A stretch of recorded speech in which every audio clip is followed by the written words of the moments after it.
Hey everyone, Site here. As promised, this week we talk about a Finnish-Swedish forestry company's crime against nature. Or well, to be exact, the actual culprit was the subcontractor company that, they did the deed. However, the forestry giant is still held responsible for these violations against Nature Conservation Act. I can speak today. Anyways, I can link a possible Finlex article to that part of our law in the description, along with many other links, sources that I used for the structure of this video. And so we will be talking a little bit about the history of this company and the most recent English updates I was able to find. The most recent I found on this topic was dated on September 6, 2024. I can say numbers as well. Anyway, so I'll be reading from those a little bit and then, share what exactly happened and then why this is considered, newsworthy and important. And then I want to talk a tiny bit about Finnish government's most recent nature-related decisions that could actually be pretty harmful for the country in the long run. But yeah, like I mentioned, links to everything that I used as a source for this particular video will be, linked in the description. So let's begin with some history of this forestry giant. So the company in question is Stora Enso, a forestry giant formed in 1998 through the merger of the Finnish company Enso Oyj and the Swedish company, and I really apologize for my pronunciation. Förlåt för alla svenska-talande människor. Stora Kopparbergs Bergslags Aktiebolag. Stora. And then when I was reading through this full name of Stora, I was like, Kopparbergs, isn't that... I know koppar probably refers to copper, and then berg means mountain, and when there's the S at the end, it means it indicates like ownership, like how in English you do with the not hyphen, apostrophe. But yeah, and then I thought, isn't Kopparberg cider? And yes, it is, but it's also a town. So anyways, this, led me to a little bit of Googling and getting sidetracked, as sometimes happens with my mind. So regarding the cider, Kopparberg Brewery was re-established in 1994 when Peter Brunsman and his brother Dan Anders Brunsman bought the old brewery in the town of Kopparberg, Sweden. And so I guess Stora is from the same place. It would make sense since, Kopparberg was the name of the copper mines. Now I'm pronouncing things with a mixture of Swedish and English. Copper mines that were in the 18th century a major supply of the world's copper. But anyways, yeah, let's move on from this sidetrack. So the history of Stora dates back more than 700 years, at least according to their own website. The first recorded operations are from 1288 from Falun, Sweden. Falun? And anyways, you guessed it, they mined for copper and iron there as well, and eventually got into the wood business. Long before pulp board and paper was produced. Forestry was at the heart of Stora's operations. After all, wood was needed as a fuel and for heating the copper ore to extract the metal. In the 1970s, Stora sold its mining and metal operations to focus solely on forestry, pulp, and paper. And now I read a little bit about, this was also on their on Stora Enso's website, the Finnish side of the giant to be, their formation history. So this dates back to 1872, when a Norwegian by the name of Hans Gudseid, which I think is more of a German name. Anyways, this guy Gudseid founded one of the first steam-powered sawmills in Finland. The sawmill was under the name W. Gudseid et Co. And the name Enso came into play in 1912 when Gudseid acquired the Enso Träsliperi AB, which apparently formed Enso Gudseid. In 1996, merging with Veitsiluoto, the company took up the name Enso Oy. Now, I am not going to go into the details about all these Oy, Oy, and AB combinations, but let's just say that OU and OUJ is Finnish and AB is Swedish. Anyways, if you're more interested in those abbreviations, then please look them up. Yet, I do want to get into more details in some other video about how many of the Finnish giant companies, or that they're considered to be Finnish companies, and they're pretty huge, like well-known all across the world, they have actually been originally founded by immigrants. And I bet that really, grinds the gears of certain groups in Finland, certain racist groups. But anyways, let's move on to the actual incident and what happened to nature in Hukkajoki. So in mid-August in 2024, logging machines of Stora Enso's subcontractor company were reported to have repeatedly churned over protected wildlife across Hukkajoki stream in Kainuu, Finland. The subcontractor, as far as I know, has not been named to the public. And now I'll flip the camera so you can see the map of where this Hukkajoki is located. So that's where Hukkajoki is. It's pretty close to the eastern border, and it's, more towards north.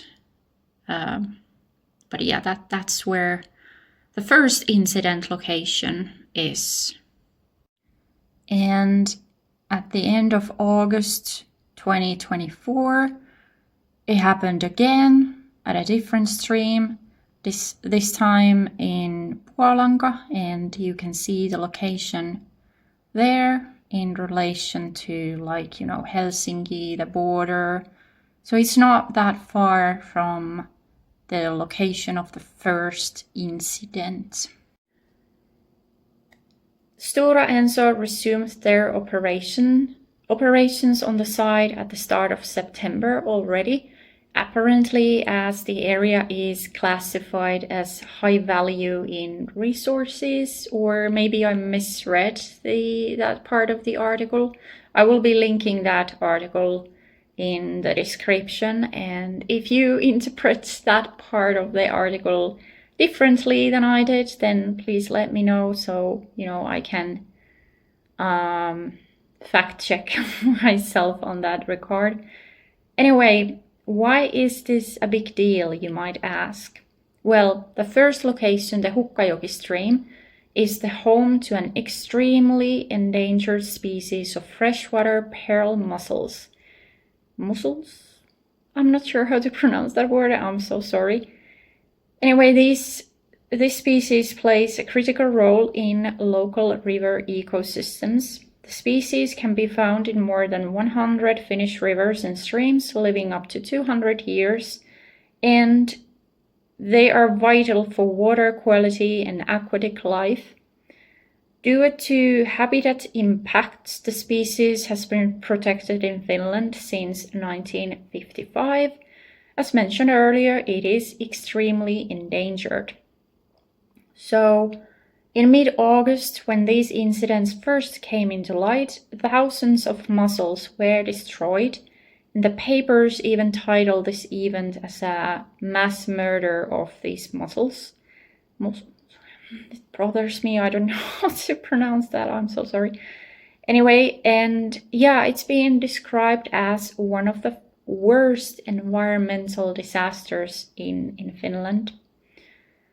Now, reading from an article on Yle-news, logging machines repeatedly crossed the shallow river, depositing mud, sand, and debris into the river, wiping out a large number of the mussels. The habitats of the pearl mussel and its host species, the brown trout, has been damaged along an estimated 150 to 200 meter stretch. And I'll try to add a conversion in text here.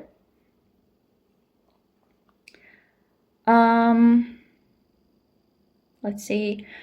Stora Enso was aware of the presence of the endangered freshwater mussel and the necessary protective measures before the logging was to take place.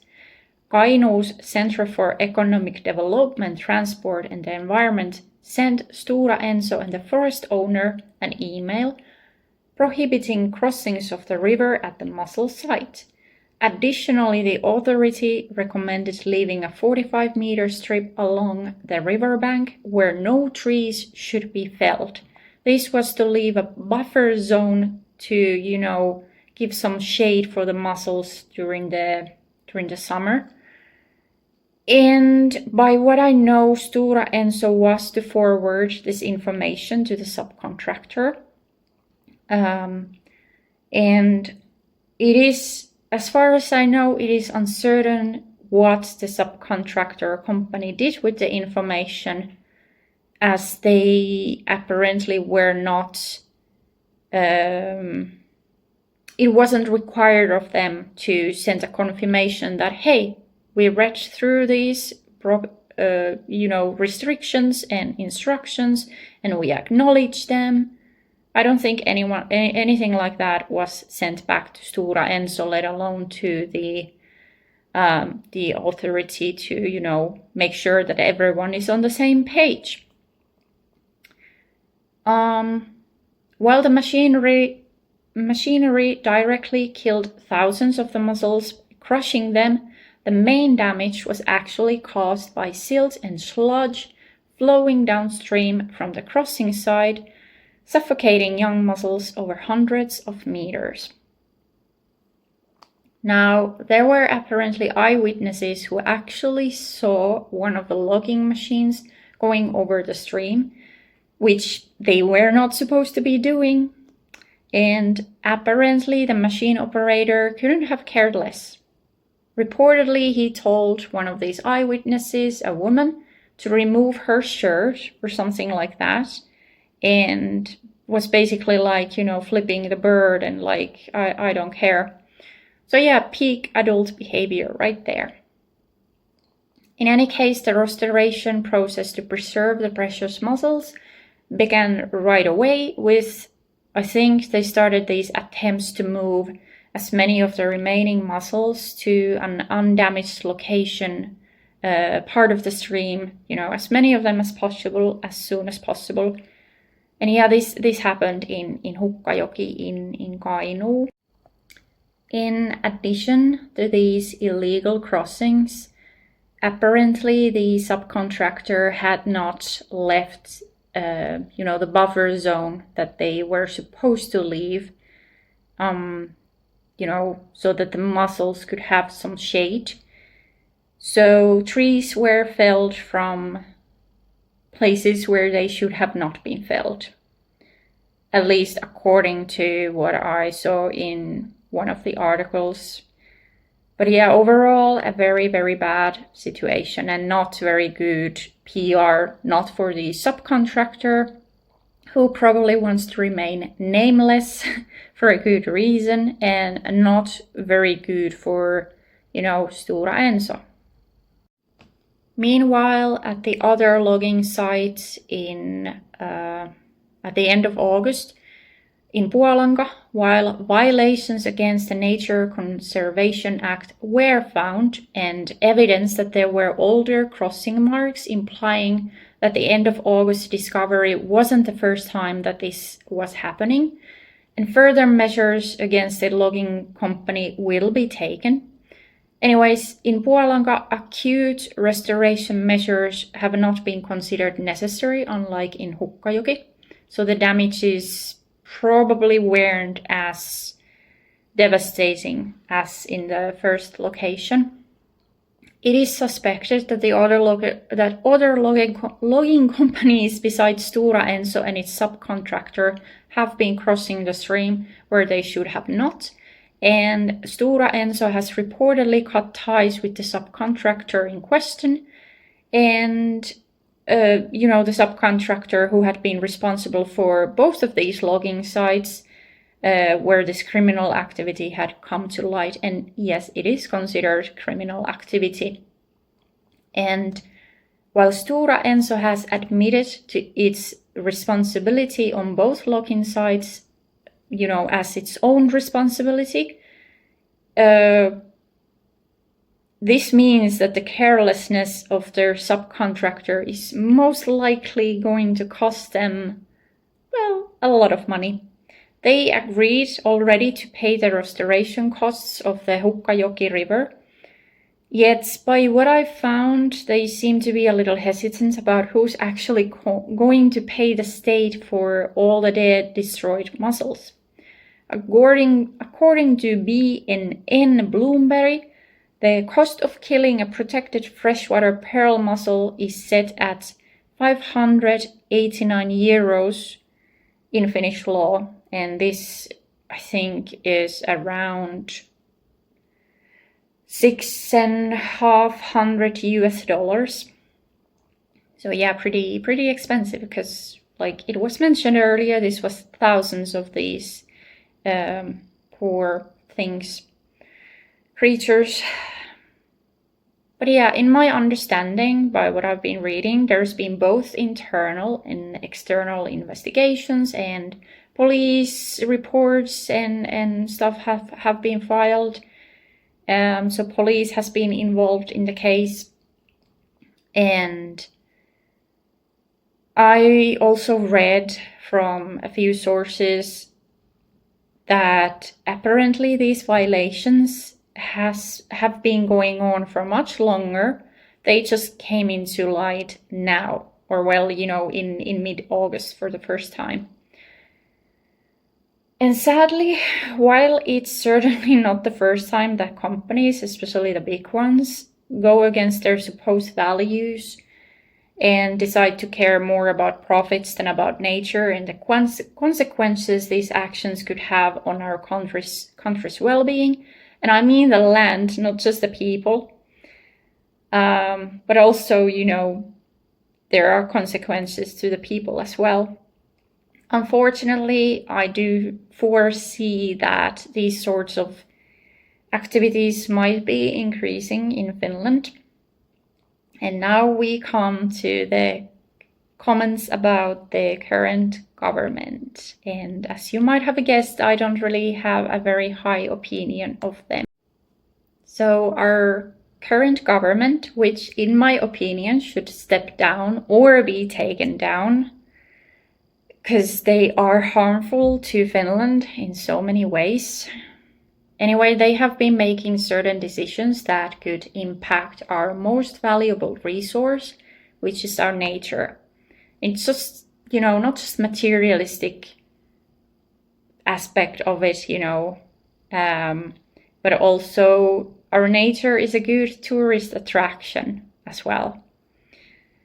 For example, one of the most recent government decisions is to adopt such a such a strict definition of ancient or old forests that practically no forest in areas like southern Finland would qualify for protection. That basically the definition would cover only already protected areas or places like the Finnish Lapland. Another example is how the government is going to allow foreign companies to come and mine away, for example, lithium, which is currently in high demand, especially due to the needs of automotive companies, car companies, electric cars. It would be important for the government to ensure that these mining companies take measures to prevent any ecological catastrophes and to clean up their own messes, once they're done doing the mining, and even during the mining process, to ensure that everything, is environmentally friendly as possible, as well as restoring what they can once they are ready to leave the site. Also to ensure that locals get hired for these mines and that the tax revenue stays within Finland as much as possible. I might talk about Finnish taxes and our current price situation, in some other video. But anyway, I saw someone comment something akin to like, isn't lithium a dead end as a resource? I mean, are we sure that future generations of electric cars or any vehicles or anything at all will be using lithium in the future? It is costly and bad for the environment. So why are we investing in this stuff, Anyways, this was basically just a quick recap of the mussel mass murder. And admittedly, I had never before in my life thought that I could care about mussels, this much. But reading about the violation of this species just made me angry, And I wanted to talk about it in a video to spread awareness of the situation to those who aren't aware of it yet. And yeah, as mentioned before, links to articles for more information are in the description. I don't really have much else to say here, so wish you're all doing well, and I will see you in next week's video, and hopefully it's a little bit, more cheerful topic than this. This was a little bit serious. But yeah, anyways, have a great day or night, and see you later.